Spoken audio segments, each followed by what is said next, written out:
Aloha. Buenos dias. Thank you, Keta, for your kind and generous introduction and for your service and leadership, the service you continue to provide to people in this country. It's such an honor and a privilege to join all of you here this morning, and I want to thank your LULAC leadership for kicking off this morning focused on honoring our veterans. So before I get started with a few brief remarks, if you are comfortable and able and you're a veteran who served this country, please stand and allow us all to recognize you and thank you for your service across generations.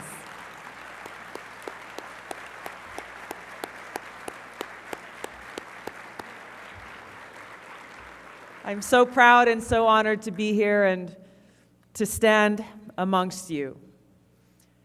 Our service members and our veterans unquestionably embody the very principles that should inspire the leaders of this country, these principles of putting service above self.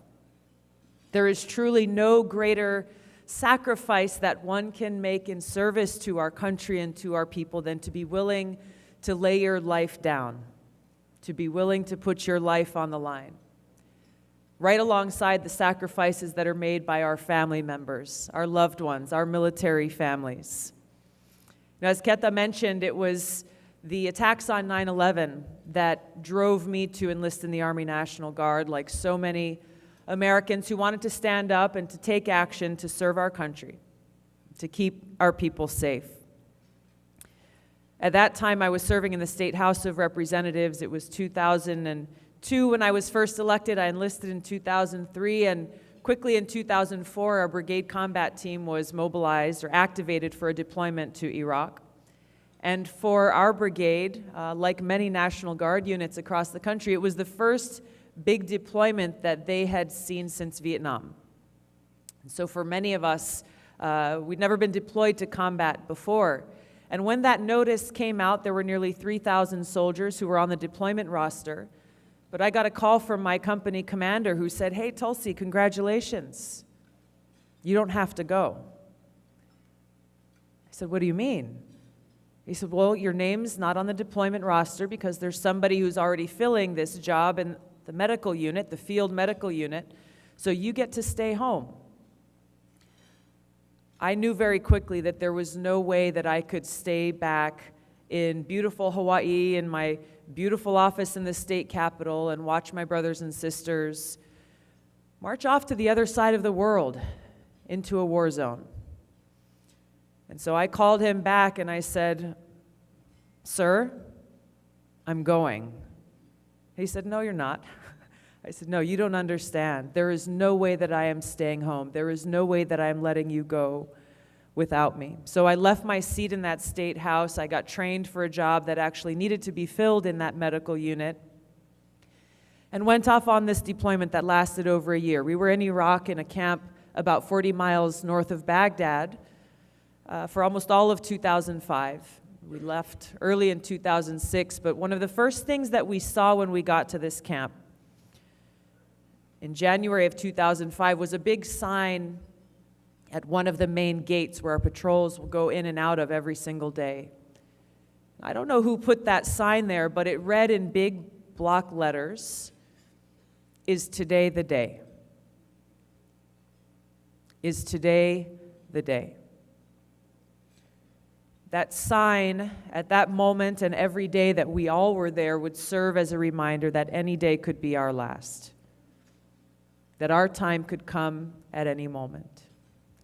And for me, serving in that medical unit, I saw firsthand the truth of that, how fragile life is, how limited our time is. And for me, it was a reminder on a daily basis to do all that I could to make the most of the time that I had, to do my best to be pleasing to God, to be of service to others, to make that positive impact.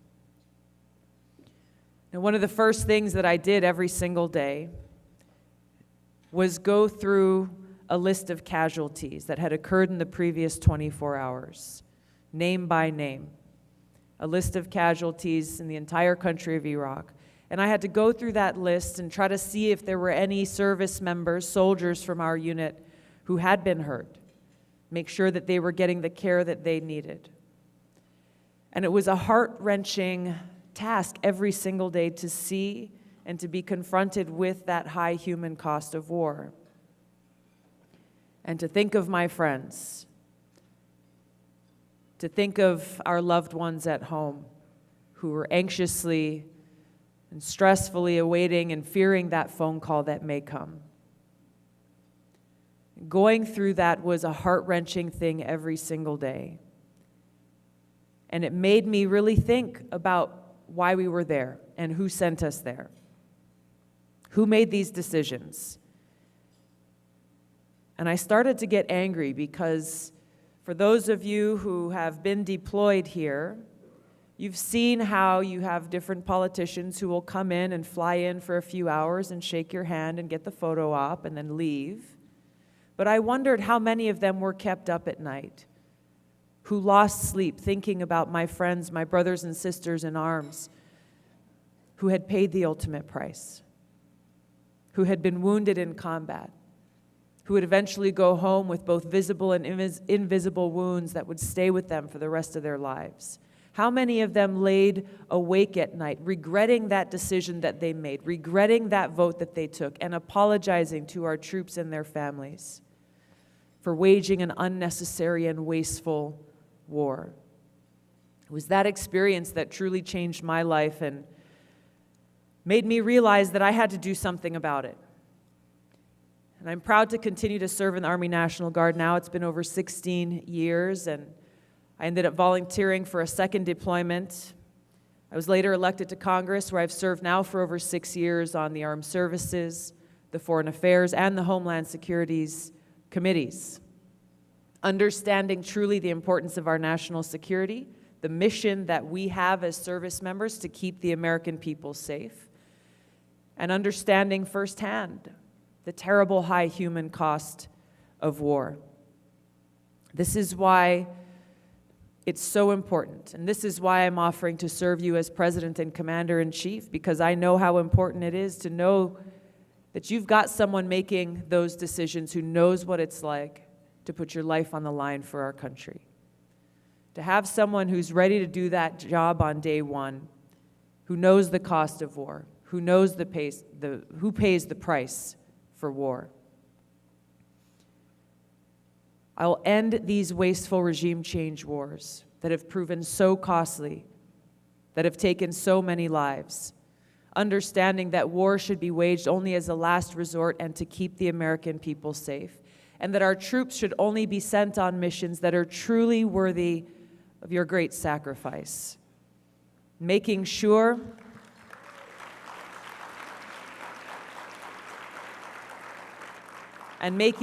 that when you come home, our grateful nation honors you for your service, takes care of you, empowers you, and makes it so that you're able to make that seamless transition from wearing the uniform to civilian life, that you're getting the care and the benefits that you have earned through your great service and sacrifice. This is a stark contrast from what we're seeing with our current president. He pays a lot of lip service to our veterans, to our troops, saying, I support the troops on Veterans Day, saying, thank you for your service. But at the very same time, he is deporting service members who have volunteered to serve this country. At the very same time, his administration is rejecting citizenship applications from our service members at a much higher rate than applications from civilians. How is that supporting our troops? How is that a thank you to those who are putting their lives on the line for this country? It's not. It's not. It's a slap in the face.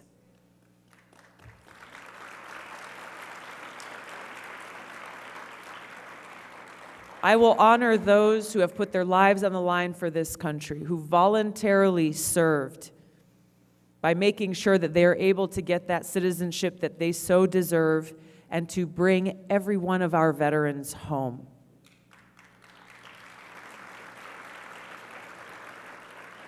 I will be guided by these principles of service above self. They're at the heart of every single service member, never forgetting the warrior ethos that are ingrained in every one of us from the day we first put on that uniform.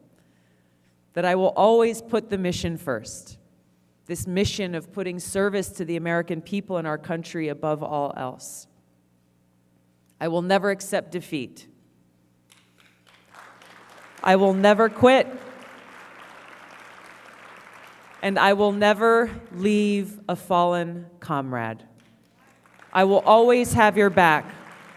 Thank you so much for allowing me to be here today, to thank you for your service, and to stand with you as we gather together united to put service above self and to make sure that every single American in this country has a bright future with peace and prosperity for all. Thank you so much. Aloha. Nice to see you all here. Thank you very much.